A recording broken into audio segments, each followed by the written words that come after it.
बच्चों, मनुष्य की 3 मूलभूत आवश्यकताएं होती हैं, ये हम सभी को पता है, और वो है भोजन, वस्त्र और मकान। तो ये तीनों ही मूलभूत आवश्यकताओं में यदि हम देखें तो भोजन और वस्त्र के बाद तीसरी मूलभूत आवश्यकता हमारी आवास या मकान की होती है।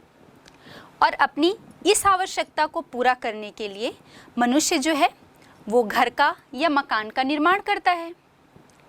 और हम सभी जानते हैं कि मकान या घर की आवश्यकता हमें क्यों पड़ती है। इसकी आवश्यकता हमें विश्राम करने के लिए या अपने संपत्ति की सुरक्षा करने के लिए, ये सभी के लिए हमें एक आवास और उस आवास के रूप में घर या मकान की आवश्यकता होती है। तो ये घर या मकान जब कई घरों या मकानों का समूह होता है, एक साथ कई घर और मकान होते हैं, तो इससे बस्तियों का निर्माण होता है। एक आवास हुआ, वो आवास की मूलभूत इकाई जो है, या हम कहें कि बस्ती की ही मूलभूत इकाई घर या मकान होती है, और एक घर और कई घर या मकानों के समूहन से बस्तियों का निर्माण होता है। तो आज हम इसी टॉपिक पर चर्चा करेंगे। हमारा चैप्टर है मानव बस्तियां या मानव अधिवास। तो अभी जैसा हमने समझ लिया कि मानव बस्तियां क्या है, कई घरों का समूह जो है वो मानव बस्तियां कहलाती हैं। अब इसमें हम देखते हैं कि इस प्रकार ये जो बस्तियां हैं वो किसी भी आकार या प्रकार की हो सकती हैं। ठीक उसी प्रकार जैसे इसकी जो मूलभूत इकाई है बस्ती की, जो घर या मकान हमने बात की, ये भी कई प्रकार और आकार की हो सकती है। मतलब कि एक घर या मकान जो है वो घास की झोपड़ी से लेकर एक बड़े महल तक हो सकता है। तो जैसे एक घर या मकान कई प्रकार के हो सकते हैं, ठीक उसी प्रकार मानव बस्तियां भी जो हैं वो कई आकार या प्रकार की हो सकती हैं। अगर हम ये मानव अधिवास की बात करें तो यदि स्थायित्व के आधार पर देखें तो एक स्थायी बस्ती हो सकती है और दूसरी अस्थायी बस्ती हो सकती है। बच्चों, प्राचीन काल से ही हमने बात की है कि पहले मनुष्य जो है वो एक घुमक्कड़ जीवन व्यतीत करता था। और घुमक्कड़ जीवन क्यों व्यतीत करता था? क्योंकि तब उसकी आजीविका का जो साधन था वो आखेट मतलब शिकार करना, संग्रहण करना या पशुचारण करना। तो इन सभी के लिए वो एक घुमंतु जीवन जो है वो व्यतीत करता था, मतलब एक स्थान से दूसरे स्थान तक। लेकिन जब से उसने हम कहें कि हम धीरे धीरे क्रमशः विकास की हर अवस्था को, हर दशा को पार करते गए, तो इन जो प्राथमिक क्रियाएं तो हालांकि कृषि और पशुपालन भी है, लेकिन जब हम प्राथमिक क्रियाओं के रूप में आखेट, संग्रहण या पशुचारण करते थे, उसके बाद जब हमने पशुपालन करना सीखा और पशुपालन के बाद फिर कृषि कार्य करना हमने प्रारंभ किया, मतलब हम विकास की गति में आगे बढ़ते जा रहे थे। तो जैसे ही हमने पशुपालन या कृषि कार्य करना प्रारंभ किया तो मनुष्य को ये आवश्यकता महसूस हुई कि उसे एक ग्रुप या समूह में रहना चाहिए। और इसके साथ ही साथ उसे ये भी महसूस होने लगा कि मुझे एक स्थायी जीवन जो है या स्थायी घर या आवास की आवश्यकता है। तो जब उसे स्थायी घर या आवास की आवश्यकता महसूस हुई तो वो अपने पशुपालन के कार्य के साथ या कृषि जैसा कार्य जो उसने प्रारंभ करना सीखा, उसके बाद वो एक जगह स्थायी रूप से रहना प्रारंभ किया। तो इसमें हम देखते हैं कि जब वो घुमंतु जीवन या हम कहें कि एक स्थान से दूसरे स्थान जब वो भोजन, आखेट या संग्रहण कार्य करता था, तब वो एक अस्थायी जीवन व्यतीत कर रहा था। और हम उसके अधिवास को या आवास को एक कह सकते हैं या अस्थायी आवास था, जहाँ पर वो आखेट का कार्य करता था वहीं पर वो रहता था, एक छोटी सी झोपड़ी या तंबू के रूप में। फिर जैसे ही उसने कृषि का कार्य या पशुपालन का कार्य प्रारंभ किया तो उसने प्रारंभिक तौर पे स्थायी जीवन या स्थायी आवास बनाकर रहना प्रारंभ किया। तो जब हम अधिवास की बात कर रहे हैं तो हम देखते हैं कि ये अधिवास दो तरह के हो सकते हैं, या तो वो स्थायी हो सकता है और दूसरा वो अस्थायी हो सकता है। और इसके साथ ही साथ इसकी जो अन्य विशेषताएं हैं, इन सब के आधार पर भी हम देखें तो वो अधिवास एक ग्रामीण अधिवास हो सकता है, एक नगरीय अधिवास हो सकता है, और नगरीय अधिवास में भी क्रमशः जब वो और विकसित अवस्था में पहुंचता है तो वो महानगर, सन्नगर, इस टाइप के जो अधिवास हैं उनके प्रकार या उनकी प्रकृति हमें देखने को मिलती है। तो अधिवास के कई आकार या प्रकार हो सकते हैं, या मानव बस्तियां जो हैं वो कई आकार या प्रकार की हो सकती हैं। तो आइए हम सबसे पहले तो ये चर्चा कर लें कि जो हमने मकान या आवास की बात की थी, तो इस मकान के निर्माण को प्रभावित करने वाले या आवास के निर्माण को प्रभावित करने वाले कौन कौन से कारक हैं। तो सबसे पहले हम देखते हैं जलवायु। जलवायु में भी जैसे हम एक फैक्टर लेते हैं वर्षा या रेनफॉल का, तो उसमें हम देखते हैं कि आप ये बात गौर करेंगे कि जो भूमध्य रेखीय क्षेत्र हैं, भूमध्य रेखीय क्षेत्र मतलब जहाँ वर्षा बहुत अधिक मात्रा में होती है, तो बहुत अधिक वर्षा वाले क्षेत्रों में जो मकान हैं वो एक प्रकार से हम कहें कि मचानों में बने झोपड़ियों के रूप में होते हैं, और यहीं मनुष्य जो है वो निवास करता है। और इसके साथ जब हम गर्म और शुष्क प्रदेशों की बात करें तो हम वहाँ पर देखेंगे कि गर्म और शुष्क प्रदेशों में जो आवास या घर हैं वो मिट्टियों के और मोटी दीवारों के बनाए जाते हैं। और कारण क्या है कि वहाँ पर बहुत ज़्यादा तापमान अधिक होता है, तो तापमान को कम करने के लिए, गर्मी कम महसूस हो इसके लिए मिट्टी के घर बने होते हैं, या फिर वहाँ जो दीवारें होती हैं घरों की, वो दीवारों की मोटाई बहुत अधिक होती है। फिर जलवायु के फैक्टर में ही देखिए हम विविधता हमें और देखने को मिल रही है कि अगर हम ध्रुवीय प्रदेशों में टुंड्रा वाले क्षेत्रों में चले जाएं तो वहाँ जो आवास हैं वो बर्फ़ के मकान के रूप में देखने को मिलते हैं, जिसे इग्लू के नाम से जाना जाता है। और आप बहुत अच्छे से परिचित होंगे कि इग्लू जो है वो एस्किमो के मकान को कहा जाता है। एस्किमो एक जनजाति है जो ध्रुवीय प्रदेशों में निवास करती है, और उनके द्वारा जो आवास का निर्माण किया जाता है, बर्फ़ के जो घर बनाए जाते हैं, उन्हें हम इग्लू कहते हैं।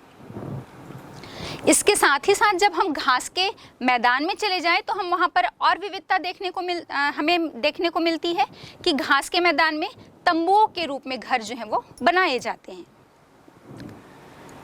अब जलवायु का ही एक और फैक्टर हम देखते हैं, वायु की गति एवं दिशा। ये भी मकान के निर्माण को प्रभावित करते हैं। जैसे कि जब आप ब्रिटेन में चले जाते हैं तो हम देखेंगे ब्रिटेन में जो तेज गति से चलने वाली पछुआ हवाएं हैं, पछुआ हवाएं जो हवाएं पश्चिम दिशा की तरफ से आती हैं और तीव्र गति से चलती हैं, तो इन तेज गति से चलने वाली पछुआ हवाओं से बचने के लिए वहाँ मकानों के जो मुख हैं, या हम कहें कि मकानों के जो उनके मुख्य द्वार होते हैं वो पूर्व या दक्षिण पूर्व दिशा की तरफ बनाए जाते हैं, जिससे इन पछुआ हवाओं का प्रभाव कम झेलना पड़े। इसके बाद हम देखेंगे कि जो कम वर्षा वाले भाग हैं, कम वर्षा वाले भाग में तो घरों की जो छत होती है वो सपाट और चौरस होती है, लेकिन जो अधिक वर्षा वाले क्षेत्र होते हैं वहाँ पर हम देखेंगे ढालू वाले छत जो हैं वो बनाए जाते हैं। और कारण ये है कि वहाँ पर वर्षा का जल जो है उस छत में इकट्ठा ना होने पाए।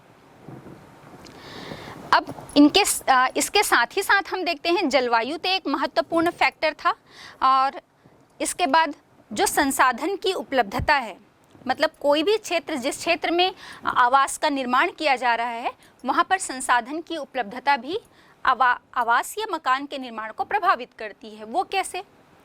वो हम ऐसे देखते हैं, जैसे जो पर्वतीय भाग होते हैं, पर्वतीय भागों में जो घर बनाए जाते हैं उनमें अधिकतर वहाँ पर जो मिलने वाला संसाधन है चट्टान या पत्थरें, तो पत्थरों का उपयोग किया जाता है।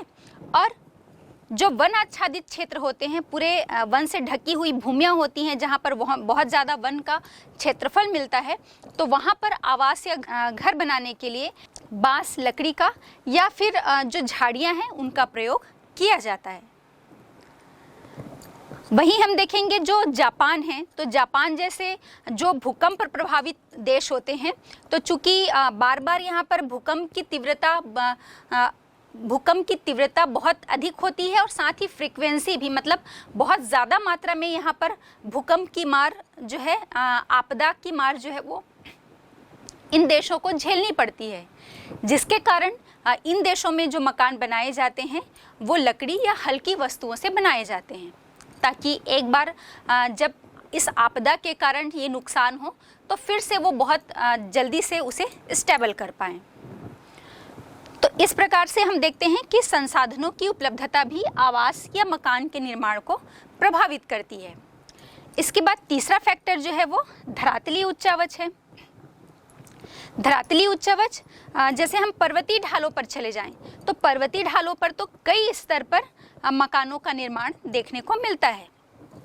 जैसे जो निचले ढाल होते हैं, तो निचले ढालों की तरफ दीवार जो है वो अधिक ऊंची रखी जाती है और पीछे की जो ऊंचाई है, जहाँ पर ढाल जो है वो अपेक्षाकृत ऊंचा होता है या कम होता है, वहाँ पर ऊंचाई कम रखी जाती है। इसके साथ ही साथ हम देखेंगे जो दलदली क्षेत्र होते हैं, तो दलदली क्षेत्र में जो मकान बनाए जाते हैं उनकी नींव या आधार जो है वो बहुत मजबूत और पक्का बनाया जाता है, ताकि वहाँ पर मकान के ढहने की संभावना बहुत कम हो, उसकी नींव के कमज़ोर पड़ने की संभावना जो है वो बहुत कम हो। इसके साथ ही सुरक्षा और गोपनीयता भी जो है वो हम देखेंगे एक महत्वपूर्ण फैक्टर है। जैसे आप घर बना रहे हैं तो अभी हमने कहा ना भाई, खुद की सुरक्षा, आराम और इसके साथ ही साथ अपने संपत्ति की सुरक्षा के लिए भी जो है वो आवास की हमें आवश्यकता होती है। तो इसी में एक इम्पॉर्टेंट एग्जाम्पल हम देखते हैं, जो मसाई जनजाति होती है। मसाई जनजाति अपनी सुरक्षा के कारणों का ध्यान रखते हुए ही या सुरक्षा का ध्यान रखकर ही ये क्रॉल का निर्माण करती है। ये अपने आप को जो जंगली जानवर होते हैं उनसे सुरक्षा पाने के लिए ये इस प्रकार के क्रॉल का निर्माण करते हैं, और ये आप पिक्चर में बहुत अच्छी तरह से देख भी पा रहे होंगे।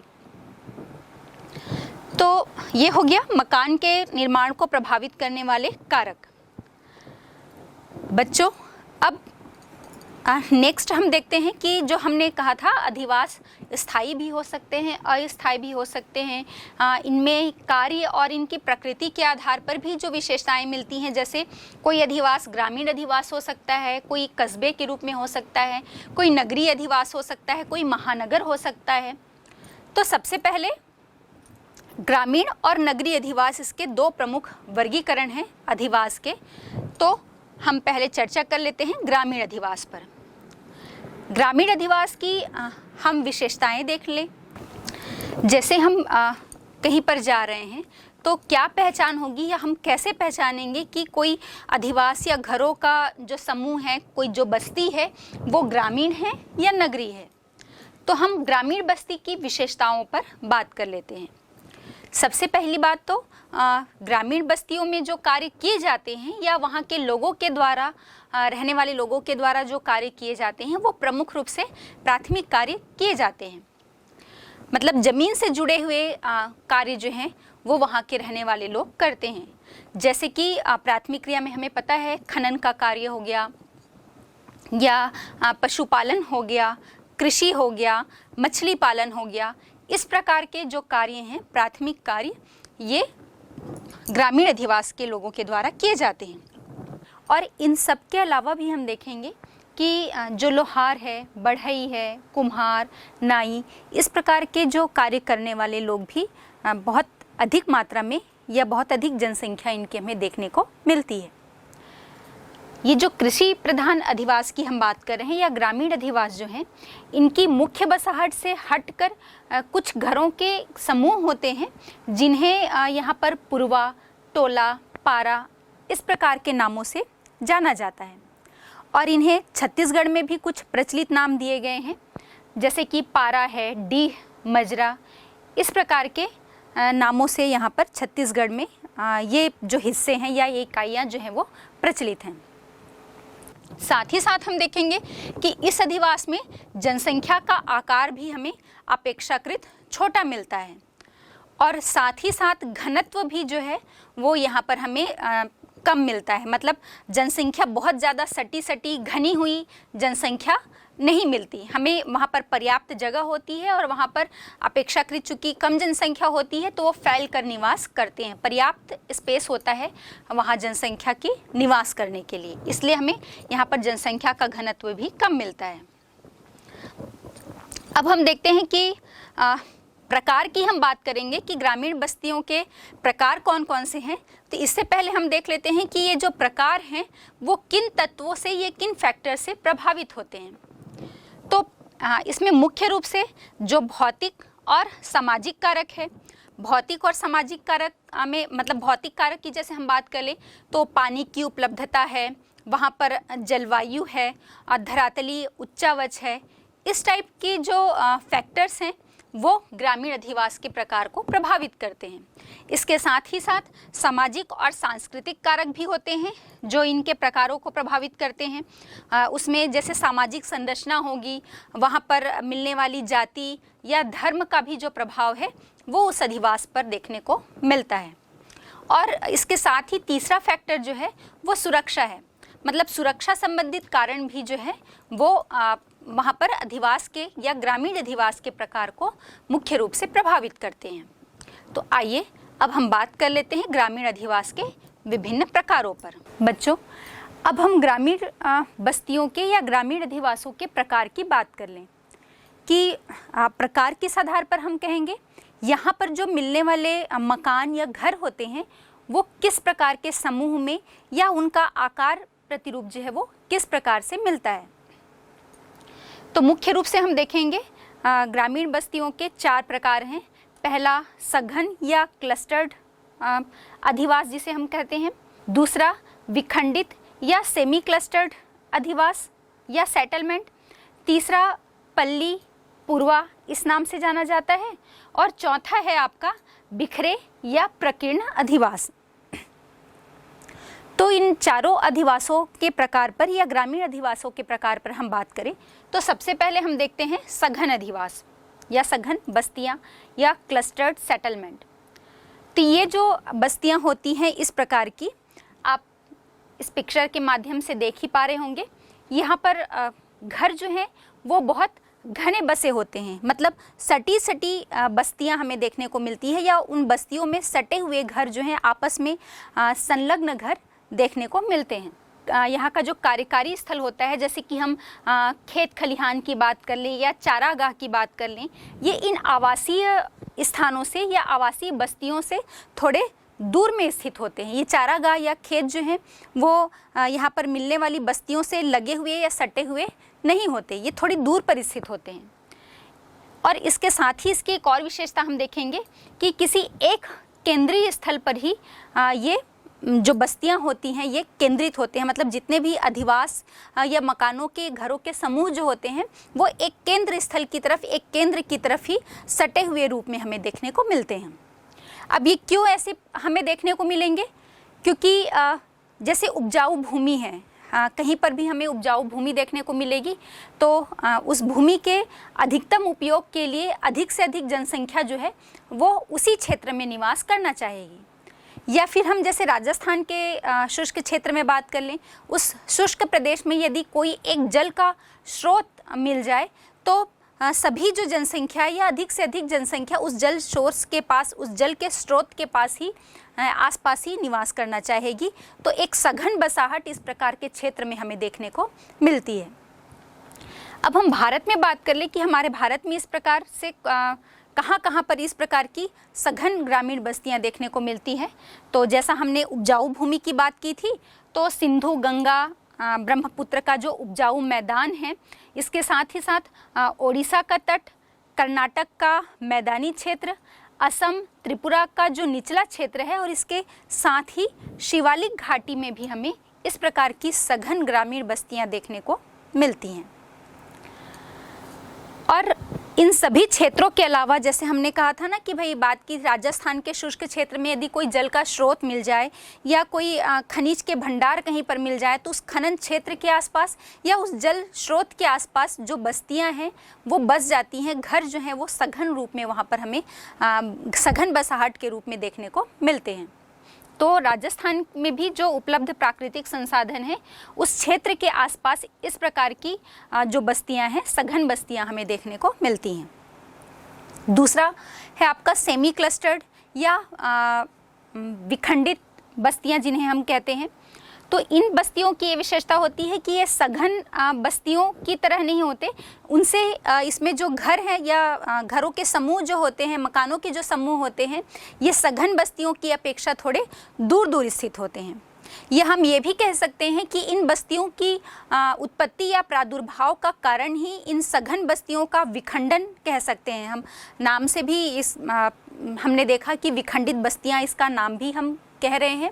तो जो सघन बस्तियां होती हैं वो विखंडित हो जाने से ऐसा अधिकतर ये सामाजिक जो हम कहें भेदभाव होता है, या फिर अक्सर ये देखा जाता है कि किसी सघन बस्तियों में वहाँ पर उस केंद्र स्थल में बहुत ज़्यादा सघन बसाहट हो जाती है, तो लोग थोड़ा कंफर्टेबल रहने के लिए या आवास की समस्या, भूमि की समस्या उत्पन्न होने के कारण उस मुख्य बस्ती से दूर हटकर जो है वो अपने घरों का निर्माण करते हैं।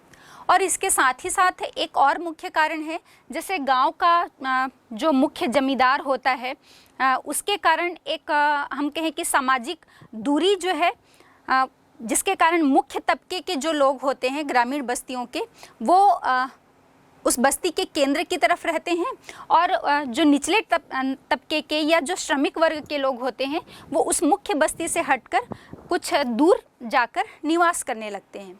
तो इस प्रकार से एक मुख्य बस्ती का अलगाव हो जाता है, चाहे वो सामाजिक भी हो सकता है, कोई मजबूरी हो सकती है, या अन्य फैक्टर भी इसके पीछे हो सकते हैं, जिसके कारण एक मुख्य बस्ती का अलगाव हो जाता है और वो टूटकर छोटी छोटी बस्तियों में बिखर जाती है, जिसे हम विखंडित बस्तियां कहते हैं।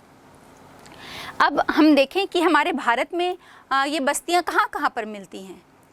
तो हम बात कर लें मणिपुर के नदियों के तटीय किनारे पर या नदियों के सहारे सहारे इस प्रकार की बस्तियां मिलती हैं। इसके साथ ही साथ मध्य प्रदेश का जो मंडला और बालाघाट है, और हम छत्तीसगढ़ के रायगढ़ ज़िले में चले जाएं तो यहाँ पर भी हमें इस प्रकार की बस्तियाँ मिलती हैं, और साथ ही साथ गुजरात का जो मैदानी क्षेत्र है वहाँ भी इस प्रकार की विखंडित बस्तियाँ मिलती हैं। तीसरा है ग्रामीण बस्तियों का प्रकार, जो उसे हम पल्ली या पुरवा कहते हैं। ये पल्ली या जो पुरवा की जब हम बात करते हैं तो हम देखेंगे कि कई छोटी इकाइयों में बिखरी हुई बस्तियों के रूप में देखने को मिलती है। इनका जो स्थानीय नाम है, या कई जगहों पर इन्हें स्थानीय नाम पल्ली, पुरवा, ढोला, टोला, ढानी इस प्रकार के नामों से पुकारा जाता है।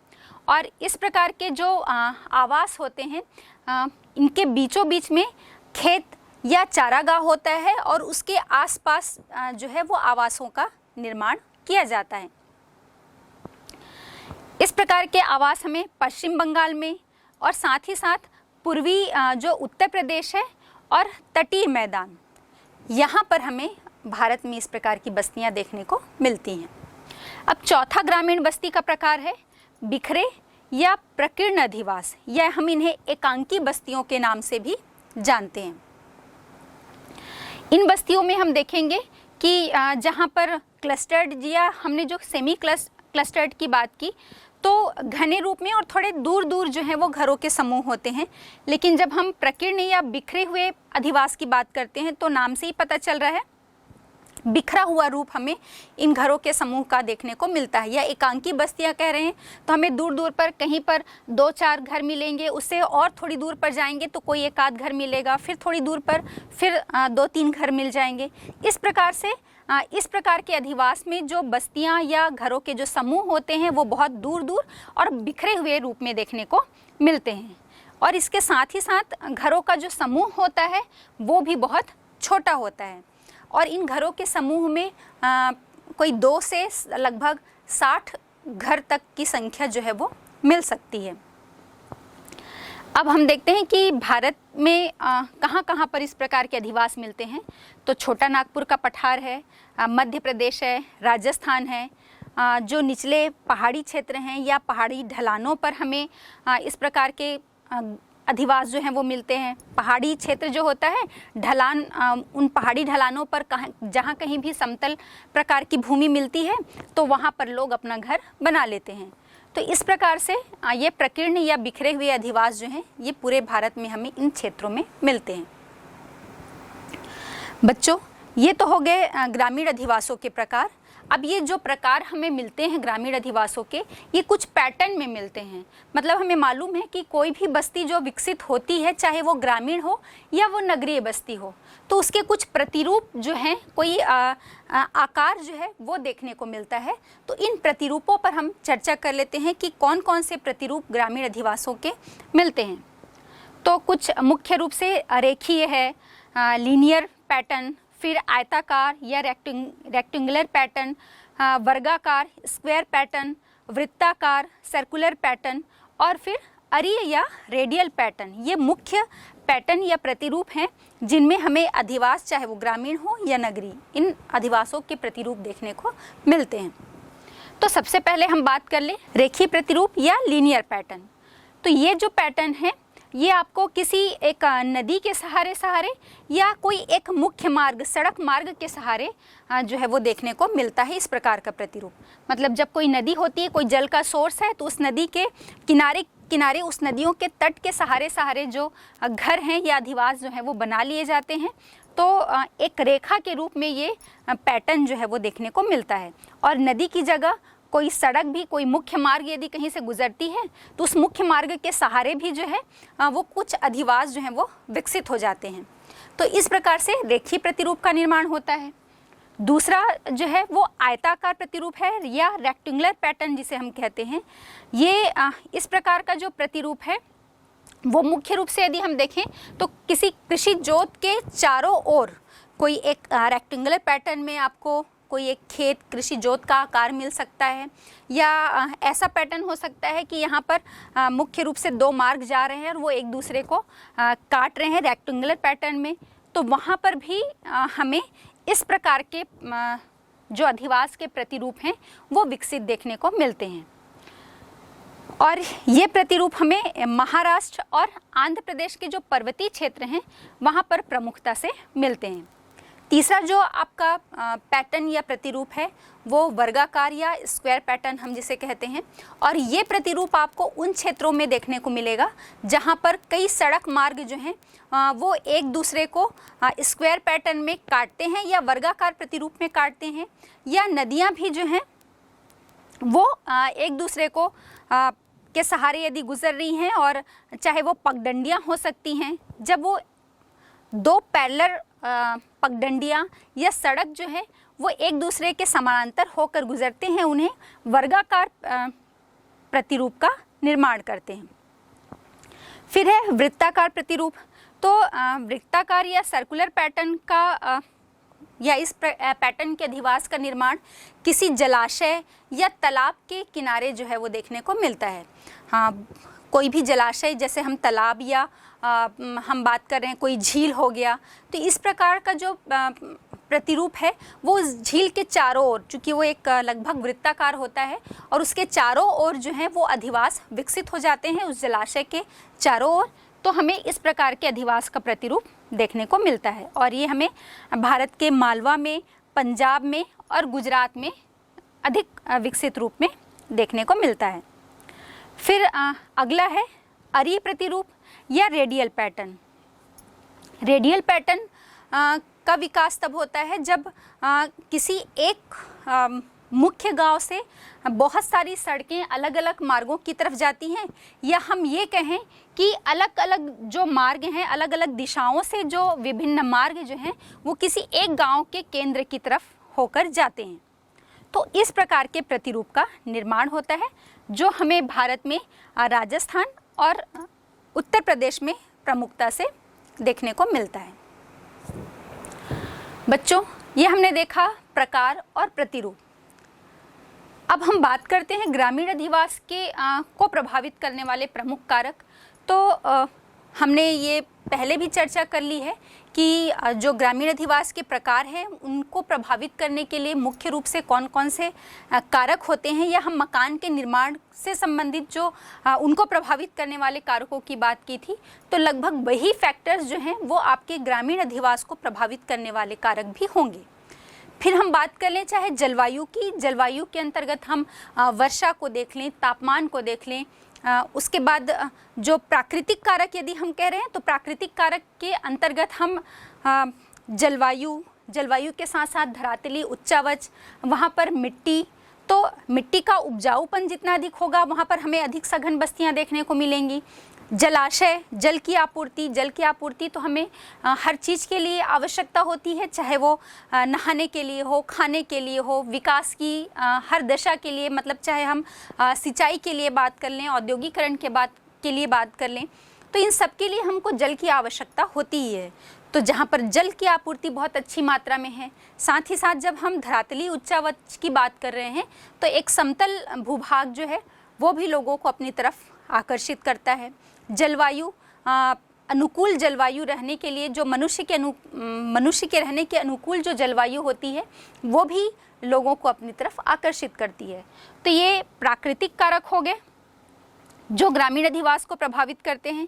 इसके साथ ही साथ सामाजिक और कुछ सांस्कृतिक कारक जो हैं जो इस अधिवास के प्रकार और प्रतिरूप दोनों को प्रभावित करते हैं। जैसे अभी हमने कहा था बिखरे या सेमी क्लस्टर्ड जो हमने बात किए थे अधिवास के प्रकार में, जिसमें हमने देखा था जैसे गांव का कोई एक जमींदार या मुख्य वर्ग के जो व्यक्ति होते हैं वो उस गांव के केंद्र में निवास करते हैं, और जो निचले तबके के या श्रमिक वर्ग का या मजदूर वर्ग के जो व्यक्ति होते हैं या उनका जो परिवार है वो उस मुख्य बस्ती के केंद्र से थोड़े दूर स्थापित हो जाते हैं या थोड़े दूर में अपने घर जो हैं वो बना लेते हैं।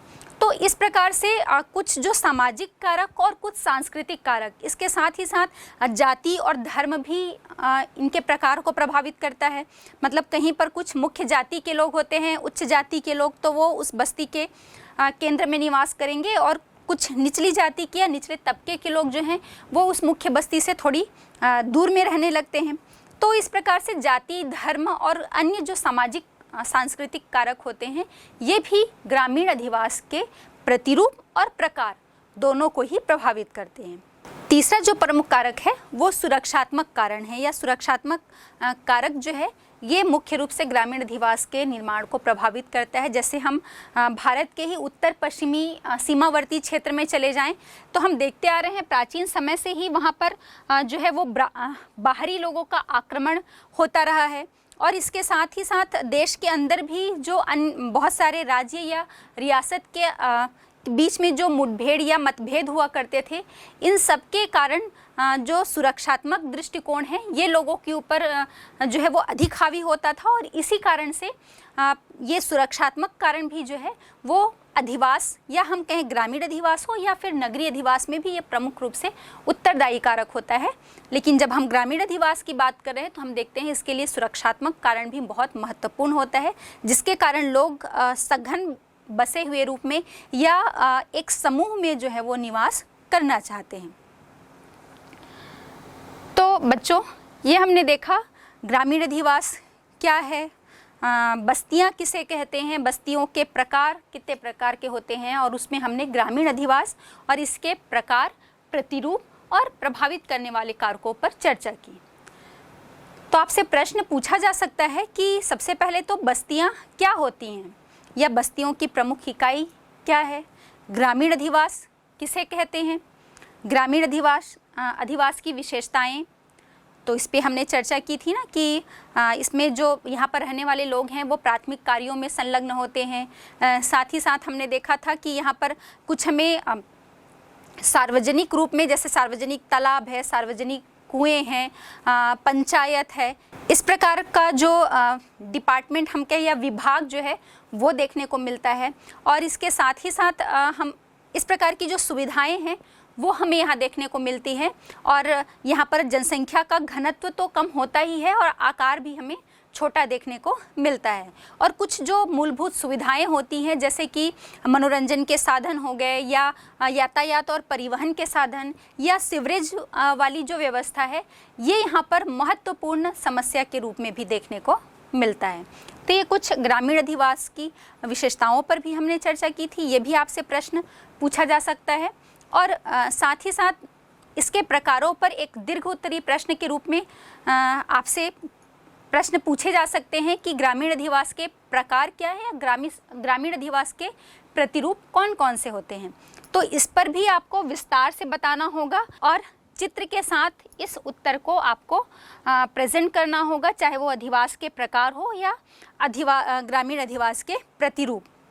साथ ही आपसे ये पूछा जा सकता है कि सघन अधिवास भारत के किस क्षेत्र में देखने को मिलते हैं, छोटे प्रश्न के रूप में, या किसी भी प्रतिरूप के बारे में, जैसे कि आयताकार प्रतिरूप भारत के किस क्षेत्र में मिलता है, या अरीय ग्रामीण अधिवास प्रतिरूप भारत के किस क्षेत्र में देखने को मिलता है, या टोला ढानी ये क्या है। तो ये भी हमने देखा था, पल्ली पूर्वा के कुछ स्थानीय रूप से प्रचलित नाम थे। तो बच्चों, ये हमने बात कर ली ग्रामीण अधिवास पर। अब हम चर्चा करते हैं नगरीय अधिवास। अधिवास का दूसरा जो प्रकार है नगरीय अधिवास, इस पर हम चर्चा करते हैं। बच्चों, कोई भी अधिवास जो है वो पहले एक ग्रामीण अधिवास का रूप होता है, उसके बाद धीरे धीरे उसमें बाजार विकसित होता जाता है। फिर बाजार जैसे ही विकसित होता है तो वो एक कस्बा का रूप धारण करता है, कस्बे के बाद नगर और महानगर। इस प्रकार से वो एक वृहद नगर का रूप धारण कर लेता है। तो कोई भी नगर के या नगरीय अधिवास के विकास की अलग अलग अवस्थाएं होती हैं। ये अवस्थाएं कौन सी हैं? तो मुख्य रूप से 6 अवस्थाओं में, मतलब उसके विकास की उस नगर के विकास की शुरुआत से लेकर उसके अंत तक मुख्य रूप से 6 अवस्थाएं होती हैं, जिसमें कोई नगरीय अधिवास विकसित होता है और अपने चरम तक पहुंचता है। तो सबसे पहले हम देखते हैं पूर्व शैशवावस्था। तो इसमें हम देखते हैं नगर के विकास की इस अवस्था में कुछ एक जहाँ से कोई बसें ट्रांसपोर्ट के द्वारा, या हम कहें कि परिवहन की सुविधा जिस मार्ग पर होती है, या हम कहें कोई यात्री बसें कुछ नाश्ता चाय वगैरह करने के लिए किसी एक स्थान पर रुक रही हैं, जहाँ पर वो सुविधा, उन्हें चाय नाश्ते की सुविधा जो है वो उपलब्ध होती है। तो धीरे धीरे वो स्थान जो है वो एक हम कह सकते हैं कुछ दुकान वहाँ पर विकसित हो जाते हैं, और तब तक तो वो कुछ 1-2 दुकान वहाँ पर होते हैं। उन दुकानों को संचालित करने के लिए जो लोग वहाँ पर रहते हैं उनके कुछ 2-4 मकान वहाँ पर देखने को मिलते हैं, और साथ ही कुछ 1-2 मार्ग ही उस स्थान से होकर गुजरते हैं। तो ये उस नगर की पूर्व शैशवावस्था हम कह सकते हैं कि बिल्कुल बचपन वाली अवस्था होती है उस नगर के विकास की। उसके बाद दूसरी अवस्था आती है शैशवावस्था की, मतलब कि वो जो स्थान होता है वो एक केंद्रीय भाग जो है वो व्यापारिक रूप में विकसित होने लगता है, और कुछ 2-4 दुकान से वहाँ पर अब 15-20 जो दुकान है वो विकसित हो जाते हैं, और उन दुकानों को संचालित करने वाले वहाँ पर कुछ मकान विकसित हो जाते हैं। फिर चूँकि हम कह रहे हैं कि यात्रियों को सुविधा प्रदान करने के लिए, या जो परिवहन से संबंधित जो मार्ग वहाँ पर से गुजर रहे हैं उन्हें और अधिक सुविधा देने के लिए उनसे संबंधित जो है कुछ 1-2 होटल वहाँ पर खुल जाएंगे। ऐसे करके वो जो केंद्र है वो विकसित होता जाता है एक व्यापारिक केंद्र के रूप में, और वहाँ पर रहने योग्य, या हम कहें कि बहुत सारे लोगों के अधिवास भी विकसित होने लगते हैं, मकान बनने लगते हैं। तीसरी अवस्था होती है किशोरावस्था की। किशोरावस्था में हम देखेंगे नगर की जो सड़कें हैं और वहाँ की जो गलियाँ हैं वो व्यापारिक केंद्र जो है वो और ज़्यादा विकसित होने लगता है और वहाँ पर आवासीय और व्यावसायिक जो क्षेत्र होते हैं उसमें और ज़्यादा प्रसार होने लगता है। अब वो धीरे धीरे और ज़्यादा दुकानें बढ़ती जाएंगी, आवास से संबंधित जो आवश्यकता की जो चीज़ें हैं उससे रिलेटेड जो दुकान हैं वो वहाँ पर बढ़ते जाएंगे या व्यावसायिक क्षेत्र का वहाँ पर विस्तार होता जाएगा। और साथ ही उस केंद्र में जनसंख्या के बढ़ने से जनसंख्या का जो फैलाव है या जो प्रसार है वो उस केंद्र से बाहर की तरफ होता जाता है। फिर अगला हम देखते हैं प्रौढ़ावस्था। तो नगर के विकास की इस अवस्था में नगर के जो आवासीय केंद्र होते हैं और उस आवासीय केंद्र से जो औद्योगिक और व्यापारिक केंद्र होते हैं वो स्पष्ट रूप से अलग दिखने लगते हैं। मतलब हम ये कह सकते हैं कि एक अलग अलग केंद्र बनता जाता है। जिसे हम कहें कि एक आवासीय केंद्र हो गया जहाँ पर रहने वाले मकान ही आपको नज़र आएंगे। व्यापारिक केंद्र मतलब वहाँ पर बहुत सारे जो दुकान हैं, कुछ छोटी मोटी फैक्ट्रियाँ या कल कारखाने जो हैं वो विकसित होने लगते हैं, तो वो एक अलग औद्योगिक केंद्र के रूप में विकसित होने लगता है। उससे लगा हुआ जो बाजार है जहाँ पर व्यापार या विनिमय का कार्य होता है, तो एक व्यापारिक केंद्र का क्षेत्र जो है वो और अलग स्पष्ट रूप से देखने को मिलता है। तो ये सब क्षेत्र जो हैं इनमें हमें स्पष्ट रूप से भिन्नता जो है वो देखने को मिलती है। और साथ ही साथ हम ये देखेंगे कि जनसंख्या का लगातार दबाव बढ़ता जाता है और इस जनसंख्या के बढ़ते दबाव के कारण आवास वाली भूमि जो है वो कम होती जाती है और आवासीय भूमि की कमी के कारण यहाँ पर बहुमंजिला इमारतें जो हैं वो विकसित होने लगती हैं। अगली अवस्था होती है इसकी अधेड़ावस्था की। मतलब विकास जो है वो इस केंद्र के, इस व्यापारिक केंद्र के या इस नगर के बहुत चरम अवस्था पर पहुंच जाता है और यहाँ पर बहुत ज़्यादा स्पष्टता जो है वो व्यापारिक, औद्योगिक और प्रशासनिक जो केंद्र के रूप में भी ये महत्वपूर्ण रूप से उभरने लगता है और इन सभी के क्षेत्रों में बहुत स्पष्ट भिन्नता जो है वो नज़र आती है। तो ये पूरी तरह से अपने नगर की जो ये अवस्था होती है विकास की चरम अवस्था को प्राप्त कर चुकी होती है। और उसके बाद अगली और अंतिम अवस्था होती है इसकी वृद्धावस्था की। मतलब नगर के विकास की हम इसे अंतिम दशा कह सकते हैं, जिसमें नगर का विकास अब बंद हो जाता है, क्योंकि वो अपने विकास की चरम अवस्था को तो पहले ही वाली अवस्था में प्राप्त कर चुका होता है। तो अब संसाधन जो है वो वहाँ पर उस स्थान में समाप्त प्राय हो जाते हैं, या हम कहें कि उसका अधिकतम उपयोग कर लिया जाता है, जिसके कारण अब वहाँ पर का विकास जो है वो अवरुद्ध हो जाता है। और इस प्रकार हम कहेंगे कि हमारे भारत में यदि हम इस प्रकार के नगर की बात करें तो समरकंद है, कुस्तुनतुनिया है, मुल्तान और बुखारा कुछ इस प्रकार के ही नगरों के प्रमुख उदाहरण हैं। तो ये तो नगर के विकास की अलग अलग अवस्थाएं हो गई। अब हम जनसंख्या के आधार पर नगरों का वर्गीकरण या नगरों के प्रकार देखते हैं। तो इसमें सबसे जो प्रारंभिक अवस्था है या सबसे छोटा नगर का आकार हम कहें, जिसे पूर्वा या नगला के नाम से जानते हैं। और इस ये पूर्वा या नगला जो होता है वो नगरीय अधिवास का बहुत छोटा रूप होता है, जहाँ पर जनसंख्या लगभग 50 से 100 तक मिलती है। इससे थोड़ा बड़ा रूप जो है या दूसरे स्टेप का जो हम कहें कि दूसरा नगर नगरीय गांव कहलाता है। मतलब गांव जैसा ही होता है, क्योंकि वहाँ पर जनसंख्या उतनी अधिक नहीं होती और बहुत ज़्यादा नगरीय सुविधाएं वहाँ पर विकसित नहीं हुई होती हैं, जिसलिए इसे नगरीय गांव के नाम से जाना जाता है। और यहाँ पर जनसंख्या लगभग 100 से 5000 तक हमें देखने को मिलती है। तीसरा कस्बा। कस्बा जो है वो नगरीय गांव से थोड़ा बड़ा क्षेत्र होता है, जहाँ पर जनसंख्या 500 से 10,000 के बीच निवास करती है। अगला है कस्बा से बड़ा रूप नगर, और नगर की जनसंख्या 1 लाख से अधिक होती है। नगर के बाद आता है महानगर। महानगर में 10 लाख से 50 लाख तक जनसंख्या मिलती है। और फिर है वृहद नगर। तो इन वृहद नगरों की जो जनसंख्या है वो 50 लाख से भी अधिक होती है। तो बच्चों, ये आपके परीक्षा के दृष्टिकोण से भी महत्वपूर्ण है। आपसे पूछा जा सकता है जनसंख्या के आधार पर नगरों के प्रकार, या महानगर किसे कहते हैं, या आपसे छोटे प्रश्न में पूछा जा सकता है महानगर की जनसंख्या कितनी होती है, नगर की जनसंख्या कितनी होती है। तो इस प्रकार से भी आपको इन प्रश्नों को तैयार करना है। अब ये तो हमने देखा जनसंख्या के आधार पर नगरों के प्रकार। अब जिस प्रकार से ग्रामीण अधिवास को कुछ फैक्टर्स या तत्व जो हैं, कारक जो हैं वो प्रभावित करते थे, उसी प्रकार से नगरीय अधिवास के विकसित होने के पीछे भी कुछ महत्वपूर्ण कारक होते हैं जो उस नगर के विकास को प्रभावित करते हैं या नगर की उत्पत्ति के लिए ही मुख्य रूप से उत्तरदायी होते हैं। तो इसके अंतर्गत हम देखते हैं पहला जलवायु। जलवायु तो हम ये कहें कि सीधे से कोई भी मानव अधिवास, चाहे वो ग्रामीण हो या नगरीय हो, उसके विकसित होने के लिए एक अनिवार्य तत्व है, क्योंकि मनुष्य उसी स्थान पर रहना चाहता है जहाँ पर जलवायु उसके निवास के अनुकूल हो। ना तो वो बहुत ज़्यादा गर्म क्षेत्र में रहना चाहेगा, ना ही बहुत ज़्यादा ठंडे क्षेत्र में। तो हम देखते हैं कि हमारे विश्व के जितने भी विकसित नगर हैं वो आपके शीतोष्ण या उपोष्ण क्षेत्र में ही हमें अधिक देखने को मिलते हैं और वहाँ की जनसंख्या में अच्छी खासी देखने को मिलती है।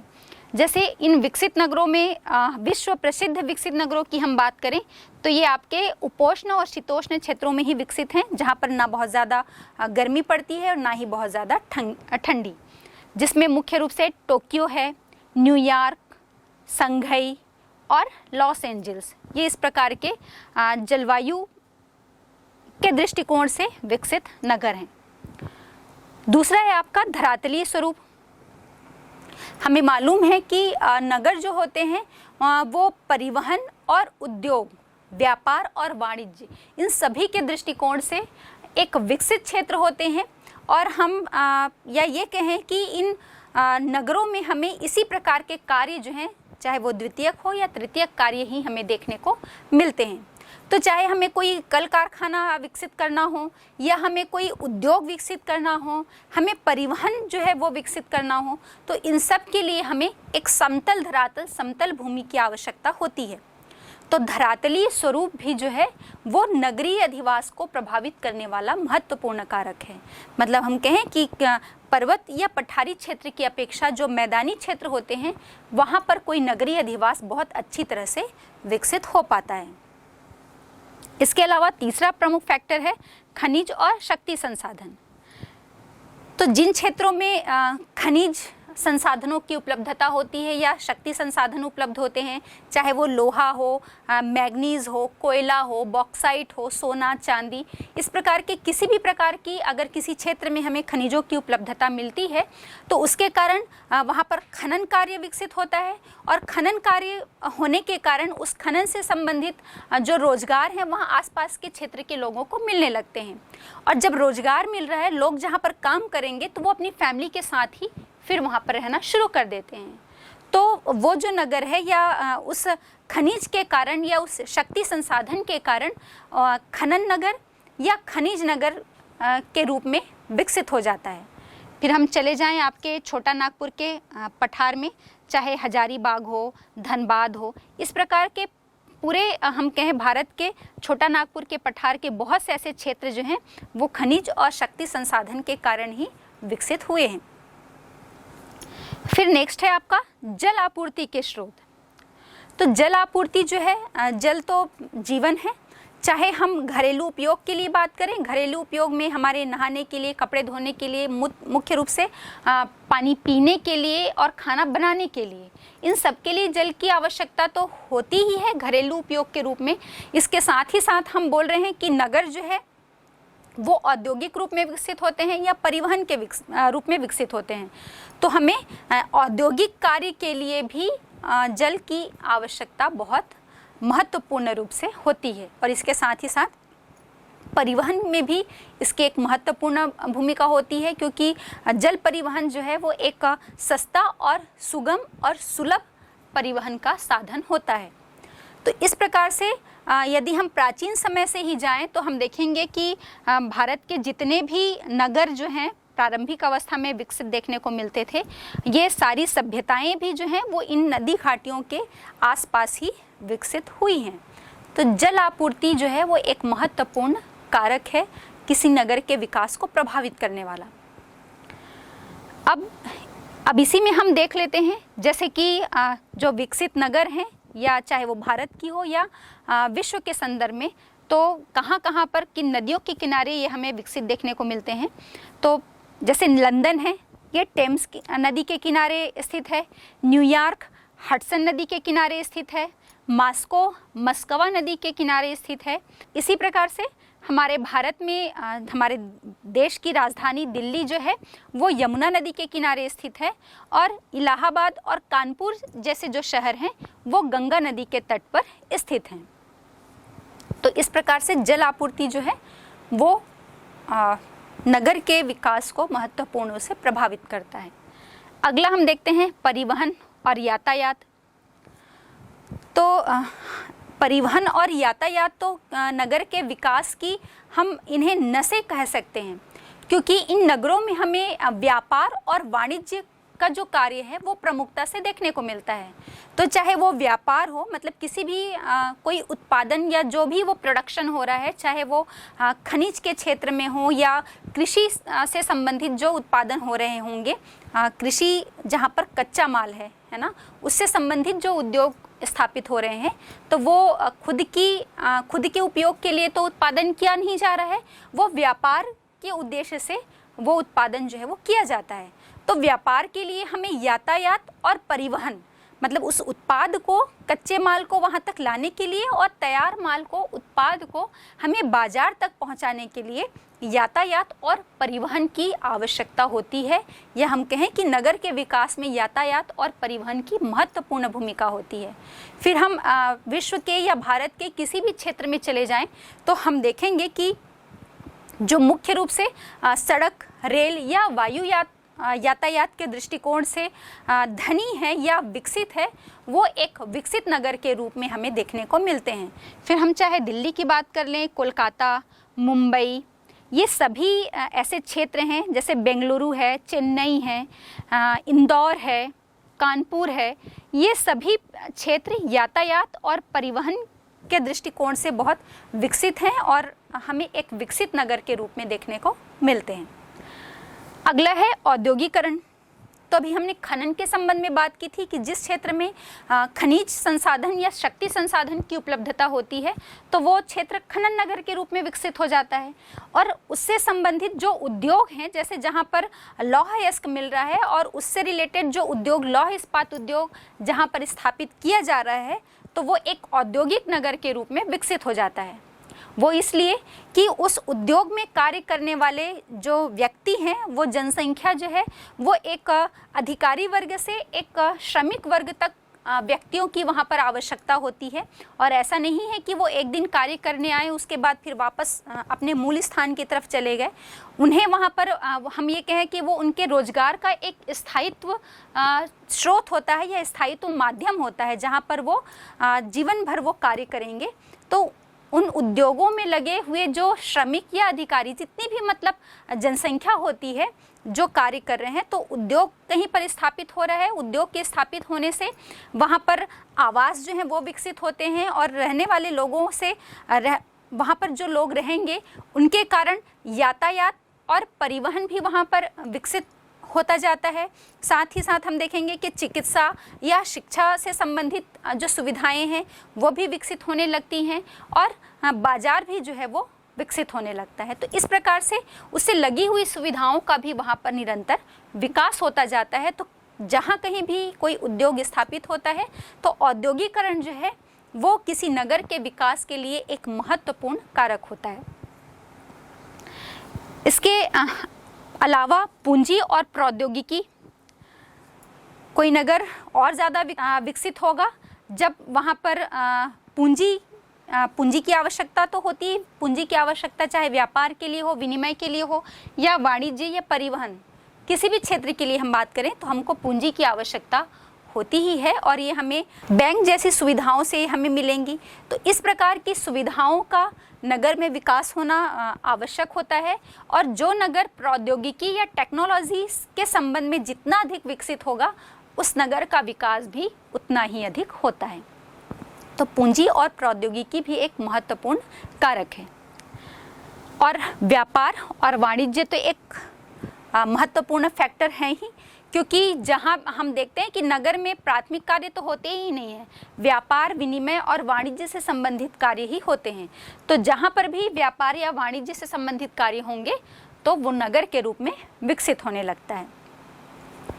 तो बच्चों, ये हो गए नगर या नगरीय अधिवास को प्रभावित करने वाले कारक।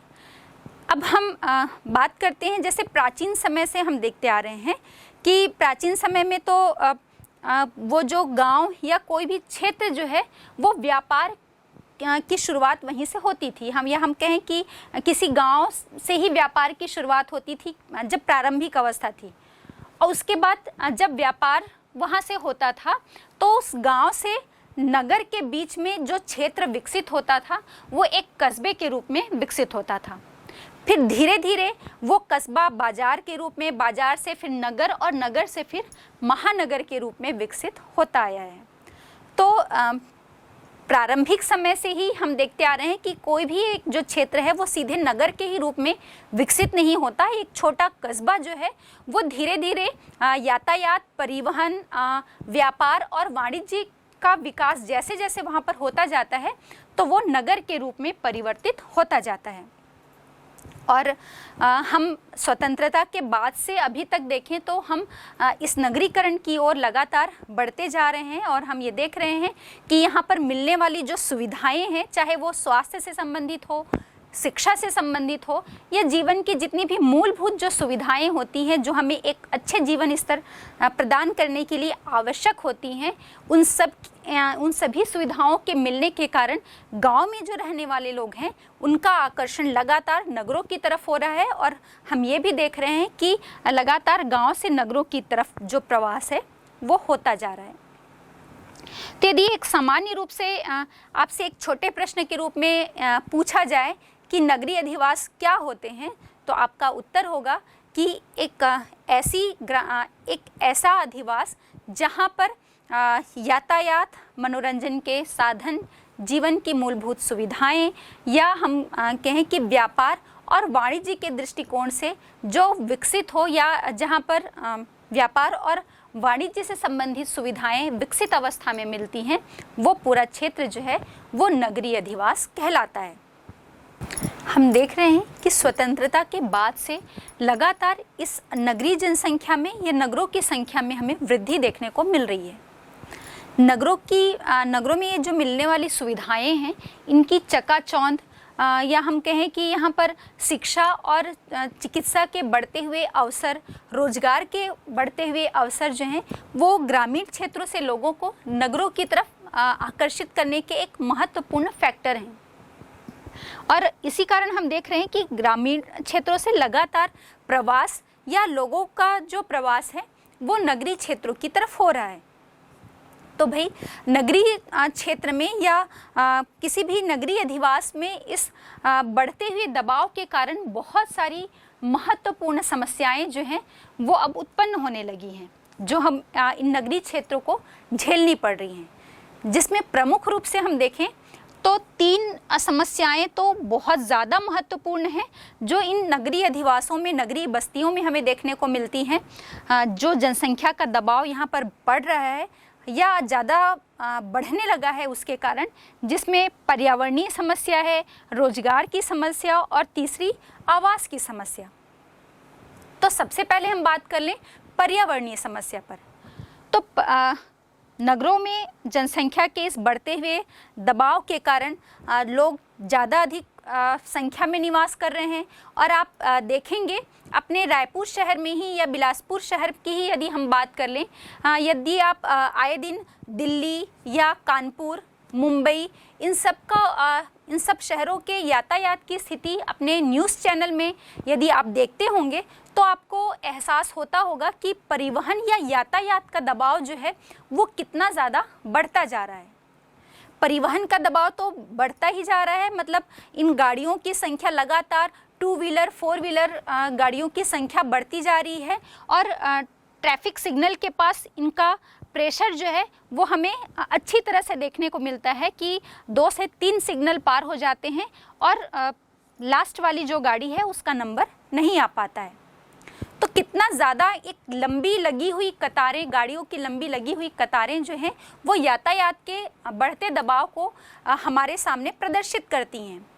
और इसके साथ जो नगरों में औद्योगिकरण बढ़ रहा है, लगातार कल कारखानों की संख्या बढ़ रही है और इससे निकलने वाले जो विषैले और जहरीले हम कह सकते हैं गैसें हैं, उनकी मात्रा हमारे वातावरण में मतलब वायुमंडल में लगातार फैलती जा रही है। चाहे हम बात कर लें सल्फर डाइऑक्साइड की, कार्बन मोनोऑक्साइड की या नाइट्रस ऑक्साइड की, इस प्रकार के जो बहुत सारे ऐसे विषैले जहरीले रसायन हैं जो हमारे वातावरण को, पर्यावरण को प्रदूषित कर रहे हैं। तो पर्यावरण से संबंधित जब हम समस्या की बात करते हैं तो मुख्य रूप से इसका प्रभाव हमें वायु में और जल में ही देखने को मिलता है। वायु में तो इन जहरीले गैसों की बढ़ती मात्रा, और जब हम जल की बात करें तो हम देखते हैं जैसे दिल्ली के पास यमुना नदी जो है वो एक नाले का रूप ले लिया है इसने।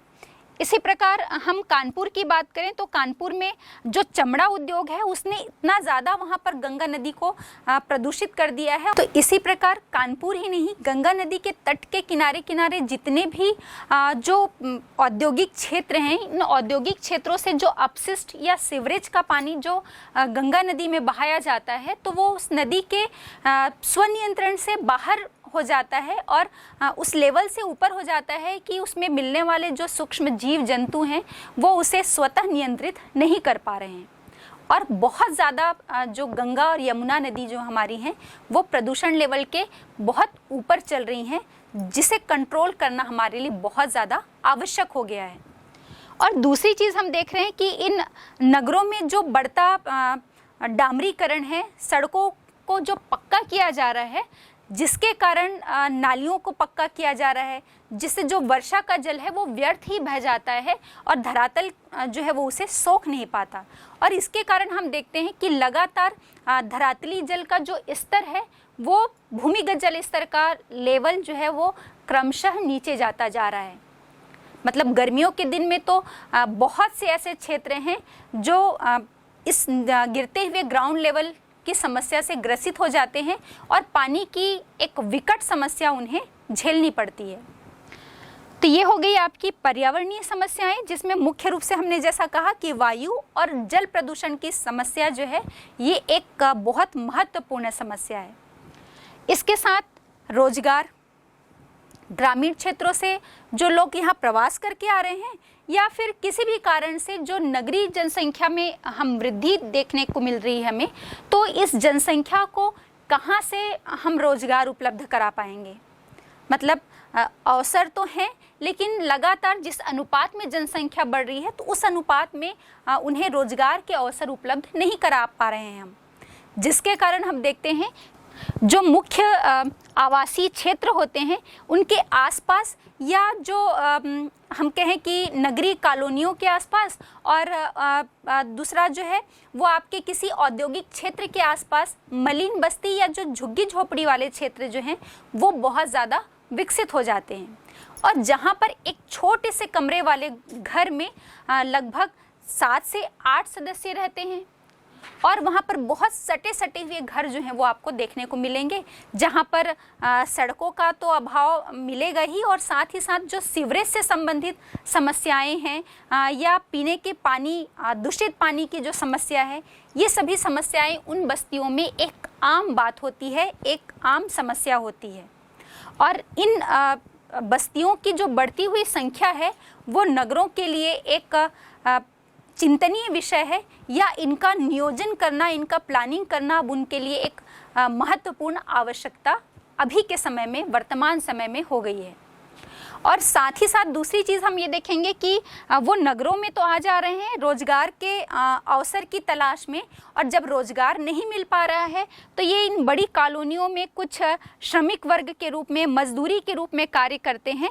और इसके कारण इन झुग्गी झोपड़ियों वाली बस्तियों की जो बढ़ती संख्या है, जिसके कारण एक सामाजिक असमानता की स्थिति भी हमें पूरे समाज में देखने को मिलती है, जिससे सामाजिक असमानता को भी बहुत ज़्यादा बढ़ावा मिलता है। तो इस रोजगार की समस्या को दूर करने के लिए भी कुछ जो उपाय हैं वो किए गए हैं, जिससे कि लोग ग्रामीण क्षेत्र से नगरों की तरफ रोजगार की तलाश में उनके प्रवास की थोड़ी कमी आए। तीसरा है आवास की समस्या। तो आवास की समस्या भी एक मूलभूत समस्या है, क्योंकि जो लोग आ रहे हैं नगरों की तरफ, उन्हें रहने के लिए एक छत तो चाहिए ही, एक आवास की आवश्यकता होगी ही। और लगातार हम देख रहे हैं कि औद्योगिकरण और बढ़ती जनसंख्या का जो दबाव है, जिससे यहाँ पर आवास की समस्या उपलब्ध हो रही है, आवास की समस्या जो है वो बढ़ती जा रही है। और इसका परिणाम अपने आसपास के नगरों में ही बढ़ती हुई बहुमंजिला इमारतों के रूप में देखते हैं, क्योंकि भूमि की कमी हो गई है, जिससे यहाँ पर इंडिविजुअल जो मकान हैं वो उनमें कमी देखने को मिलती है और बहुमंजिला इमारतें जो हैं वो बढ़ती जा रही हैं। और साथ ही साथ हम ये देखेंगे कि इसके कारण भूमि की कमी हो रही है, और भूमि की कमी है तो लोगों के लिए आवास की भी समस्या जो है वो उत्पन्न हो रही है। तो ये जो 3 मूलभूत समस्याएं हैं, चाहे वो पर्यावरणीय समस्या हो, रोजगार की समस्या हो या आवास की समस्या, आज वर्तमान समय में ये बढ़ते नगरीकरण के एक महत्वपूर्ण समस्या के रूप में उभर रहे हैं। और इनका निराकरण करना, इनका निदान करना जो है, ये आज हमारे लिए एक महत्वपूर्ण आवश्यक कार्य आवश्यकता इसकी महसूस की जा रही है कि हम प्लानिंग करके इन समस्याओं से कैसे निपटें, कैसे इनका समाधान या इन समस्याओं का हल निकालें। बच्चों, ये चैप्टर जो है, इससे संबंधित प्रश्नों के संबंध में पहले ही हमने चर्चा की थी कि ग्रामीण अधिवास से संबंधित कौन कौन से प्रश्न पूछे जा सकते हैं। अब यदि हम ओवरऑल की बात करें तो आपसे पूछा जा सकता है, जैसे क्रॉल क्या है ना, या जापान में लकड़ी के मकान ही क्यों बनाए जाते हैं। इसके साथ ही साथ ग्रामीण और नगरीय अधिवास में क्या अंतर होता है। छोटे प्रश्न के रूप में ग्रामीण अधिवास क्या है, नगरीय अधिवास क्या है, या बस्तियां किसे कहते हैं। फिर इसके साथ ही आपसे नगरीय अधिवास की विशेषताएं क्या होती हैं, ग्रामीण अधिवास की विशेषताएं क्या होती हैं, ग्रामीण अधिवास को प्रभावित करने वाले कारक, नगरीय अधिवास को प्रभावित करने वाले कारक, और इन दोनों ही अधिवासों के प्रकार के विषय में पूछा जा सकता है। तो इस तरह से आपको पूरे चैप्टर को तैयार करना है। और हाँ, जैसे मैंने कहा कि जब हम प्रतिरूप की बात कर रहे हैं या ग्रामीण अधिवास के प्रकार की जब हमने चर्चा की थी, तो आपको इसे चित्र के माध्यम से इन उत्तरों को रिप्रेजेंट करना है।